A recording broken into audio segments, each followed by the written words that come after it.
একটু একটু খেয়াল করেন, একটা এক্সাম্পল খেয়াল করেন। মনে করেন আপনার মা অসুস্থ, নাউজুবিল্লাহ, আপনার বাবা অসুস্থ, আল্লাহ না করুন, বা আপনাদের ছেলে সন্তান মেয়ে সন্তান অসুস্থ। এখন আপনি কোনো উপায় নাই, ডাক্তার বলছে যে খুব সিরিয়াস অবস্থা, হয় না এমন মাঝে মাঝে? আচ্ছা, এখন আপনি সেজদায় পড়ে গেলেন, হাত তুললেন, তুলে আল্লাহকে বলছেন, আল্লাহ আমার বাবা অসুস্থ, আমার মা অসুস্থ, আমার ছেলে বা মেয়েটা অসুস্থ, আল্লাহ তুমি তাকে শেফা দান করো। এই কথাটা বলার সময় আপনার চোখ দিয়ে পানি ঝরে না? ফিলিংস আসে না? এই ফিলিংসটা কেন আসে? কারণ আপনি যা বলছেন আল্লাহকে সেটা আপনি উপলব্ধি করতে পারেন, ফিল করতে পারেন। আর নামাজে কেন মনোযোগ আসে না? কারণ নামাজ আমি যা পড়ছি এটা তো আমি ফিলই করতে পারি না, আমি তো এই ভাষাটাই বুঝি না, অর্থই জানি না, কেমন করে ফিল করব? এই জন্যই বলি কোরআনের অর্থ জানার দরকার নাই। অর্থগুলো না জানলে তো পরে আপনি মনোযোগ পাবেন না, তো ইহসান পাবেন না। তো এই জন্য নামাজে মনোযোগ বাড়ানোর প্রধান শর্ত হচ্ছে অর্থটা বোঝার চেষ্টা করতে হবে। কি পড়ছি সূরা ফাতিহায়, কি পড়ছি রুকুতে, কি পড়ছি সেজদায়, হ্যাঁ কি পড়ছি আমি তাশাহুদ, দরুদে, দোয়া, মাসুরায়, অর্থ জানতে হবে।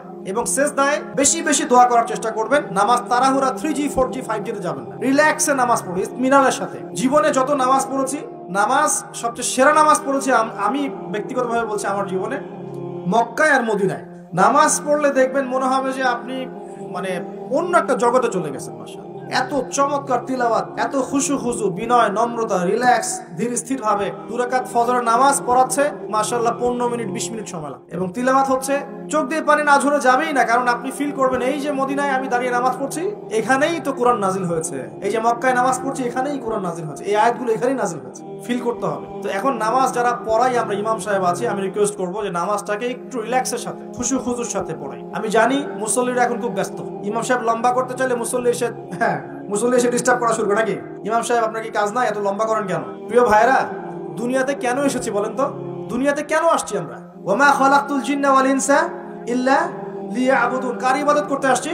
তো দুনিয়াতে নামাজই তো বেস্ট ইবাদত। এই ইবাদত করতে এত সময় হচ্ছে না, তাহলে দুনিয়াতে আসলাম কেন? দুনিয়া থেকে আমি শুধু বউ বাচ্চা, সন্তান সন্ততি আর ব্যবসা বাণিজ্য করতে আসছি? আল্লাহ পাক তো পাঠিয়েছেনই আমাকে ইবাদত করার জন্য, তাহলে আমি ইবাদতে এত তাড়াহুড়া কেন? রিল্যাক্স থাকেন, আল্লাহ পাক তৌফিক দান করুন। এইভাবে 5 ওয়াক্ত নামাজ পড়বেন, আল্লাহ পাক তৌফিক এনায়েত করুন। আর নামাজের কিছু বাহ্যিক মাসআলা আছে, এই মাসআলাগুলোকে নিয়ে কিছু ইখতিলাফ চলে আসছে দীর্ঘদিন থেকে। এই ইখতিলাফগুলোতে গিয়ে উম্মাহকে বিভক্ত করবেন না আল্লাহর ওয়াস্তে। যে যেটার উপর আমল করছেন আল্লাহর ওয়াস্তে করেন, কিন্তু এক ভাই আরেক ভাইয়ের সাথে গোশত কামড়াকামড়ি করেন। কথা কি বুঝতে পারছেন? এগুলো ইখতিলাফি মাসআলা, ফিকহি মাসআলা, উলামায়ে কেরামের মধ্যে ইখতিলাফ দীর্ঘদিন থেকে ছিল, থাকবে। যে যার মতো আমল করছেন, করতে থাকেন। যেটা আপনার কাছে বেশি সহি মনে হচ্ছে, যেটা আপনার কাছে বেশি গ্রহণযোগ্য দলিল মনে হচ্ছে, আপনি সেটার উপর আমল করেন, কোনো সমস্যা নেই। কিন্তু এই ইস্যুগুলোকে কেন্দ্র করে, মসজিদগুলোকে ভাগ করে করে উম্মাহকে বিভক্ত করেন না। এতে কাফের, মুশরিক, মুনাফিকরা হাসে আমাদেরকে দেখে, ওরা আমাদেরকে দেখে হাসে, দেখো কি জাতি, কি কি বিষয় নিয়ে উম্মাহকে বিভক্ত করে নিজেরাই আপসে বিভক্ত হয়ে গেছে। একটা বিভক্ত জাতিকে শাসন করা সহজ না ঐক্যবদ্ধ জাতিকে শাসন করা সহজ বলেন?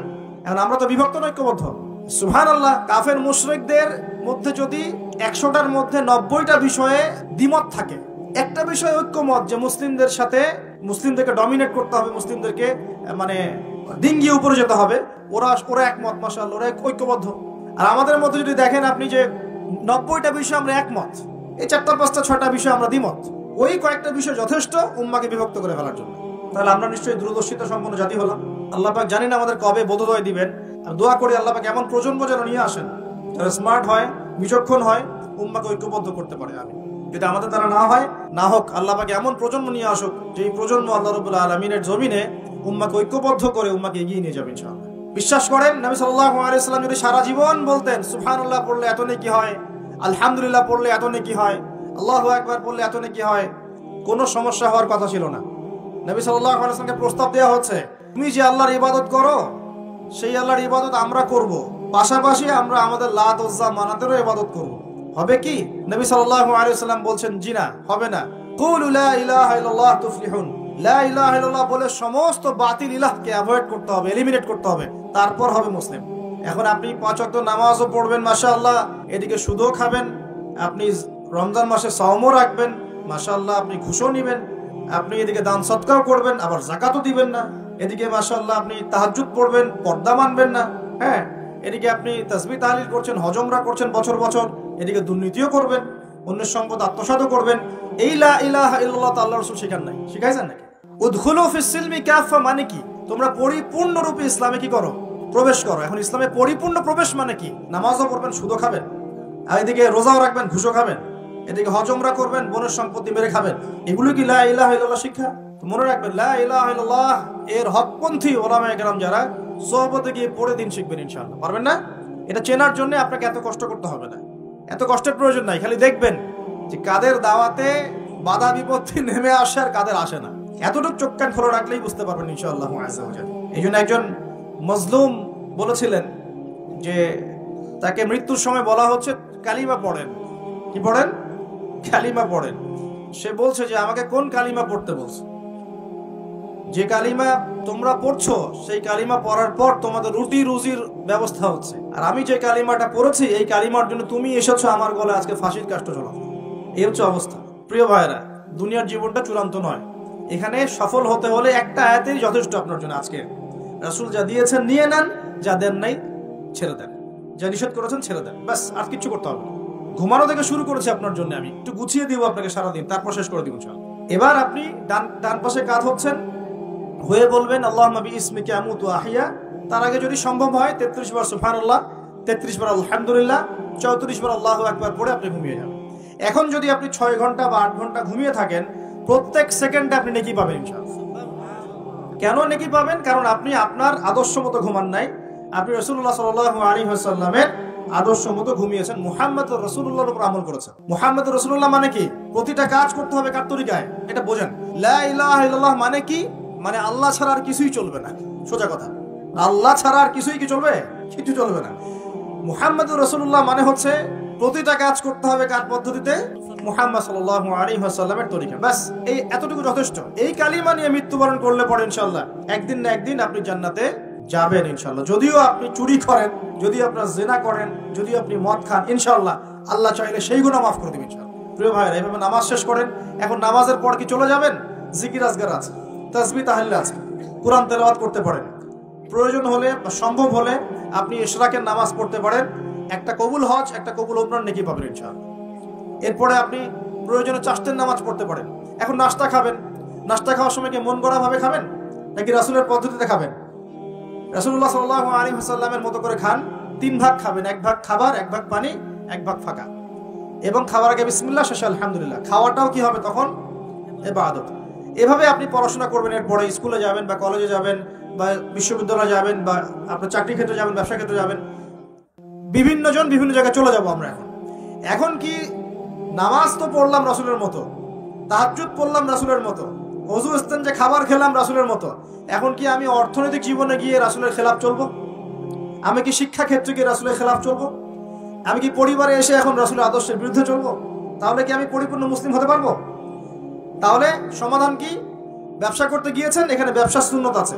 মাপে কম দিতে পারবেন না, পণ্যে ভেজাল মিশাতে পারবেন না, কাউকে ঠকাতে পারবেন না, ঠিক আছে? মজুতদারি করতে পারবেন না, আপনি কৃত্রিম সংকট তৈরি করতে পারবেন না। ব্যবসার মূলনীতি মেনে চলবেন, ইনশাআল্লাহ আপনি এখানেও নেকি পাবেন ইনশাআল্লাহ। বরং সৎ ব্যবসায়ী হলে পরে আপনি নবীদের সাথে হাসর করতে পারবেন ইনশাআল্লাহ। চাকরি করতে গিয়েছেন, এখন কি ফাঁকি দিবেন কাজে? এখানে কি ঘুষ দিবেন? এখানে কি আপনি সুদ খাবেন? এখানে কি আপনি দুর্নীতি করবেন? এখানে আপনার চয়েস। আপনি যদি করেন ক্ষতিগ্রস্ত হবেন। ইবাদত বন্দেগীর জীবনে আপনি মুসলিম হলেও এই ক্ষেত্রে কিন্তু আপনি পরিপূর্ণ মুসলিম হতে পারছেন না। আবার যদি সমাজে যান, এখানে কি আপনি গিয়ে মন গড়া সব কাজ করবেন, মন গড়া বিধান প্রয়োগ করবেন? এটা কিন্তু আপনার চয়েস। কিন্তু যদি আপনি করে ফেলেন, তাহলে ওই ক্ষেত্রে আপনি পরিপূর্ণ মুসলিম হতে পারলেন না। এভাবেই জীবনের প্রত্যেকটা ক্ষেত্রে যদি আমরা রাসূলের আদর্শ মেনে চলি, অটোমেটিকলি সমাজে শান্তি, শৃঙ্খলা, স্থিতিশীলতা চলে আসবে ইনশাআল্লাহ। এবং শুধুমাত্র যুব সমাজ নয়, আমাদের প্রবীণরা, মা বোনরা, আমাদের আগামী প্রজন্ম এবং চলমান যে প্রজন্ম চলছে, সকলেই উপকৃত হবে ইনশাআল্লাহ আযজা ওয়া জাল্লা। আজকের এই একটা আয়াত জাস্ট আমি তেলাওয়াত করেছি, ওটা আমি ক্ষুদ্র জ্ঞানে ব্যাখ্যা করার চেষ্টা করলাম। রাসূলুল্লাহ সাল্লাল্লাহু আলাইহি ওয়াসাল্লাম যা যা দিয়েছেন সমস্ত সুন্নতগুলোকে আমল করার চেষ্টা করতে হবে। আল্লাহ পাক তৌফিক দান করুন। একই সাথে নবী সাল্লাল্লাহু আলাইহি ওয়াসাল্লাম যত কিছু নিষেধ করেছেন সমস্ত নিষেধগুলোকেও বর্জন করতে হবে ইনশাআল্লাহ। আল্লাহ পাক তৌফিক এনায়েত করুন। আপনি সুন্নত মানছেন ঠিক আছে, কিন্তু শিরক ছাড়ছেন না, চলবে না। বেদাত ছাড়ছেন না, চলবে না। হারাম রিজিক ছাড়ছেন না, চলবে না। সুদ ঘুষ ছাড়ছেন না, এটা চলবে না। অন্যের হক নষ্ট করছেন, চলবে না। যদি পরিপূর্ণ সাফল্য পেতে চাই, তাহলে কিতাবের পূর্ণ অংশের উপর আমল করার চেষ্টা করতে হবে। এক অংশ মানবো, এক অংশ মানবো না, এই মুনাফিকি খাসলত ত্যাগ করতে হবে। আল্লাহ সবাইকে তৌফিক এনায়েত করুন, আমিন। আমরা আলোচনা এখানে গুটিয়ে নিচ্ছি এবং দোয়া করছি আল্লাহ রাব্বুল আলামিন আমাদের সকলকে রাসূলুল্লাহ সাল্লাল্লাহু আলাইহি ওয়াসাল্লামের মতো সুন্নাহ মাফিক জীবন যাপন করার তৌফিক এনায়েত করুন এবং জীবনের প্রতিটা ক্ষেত্রে সুন্নত বাস্তবায়নের তৌফিক দান করুন। আল্লাহ পাক আমাদের যুব সমাজকে হেদায়েত করুন, এবং যাবতীয় পাপাচার থেকে আল্লাহ পাক তাদেরকে হেফাজত করে রাখুন। আমাদের মা বোনদেরকে আল্লাহ পাক খাস পর্দায় থাকার তৌফিক ইনায়েত করুন। আমাদের সন্তান সন্ততিদেরকে আল্লাহ পাক মানুষের মতো মানুষ করার তৌফিক দান করুন।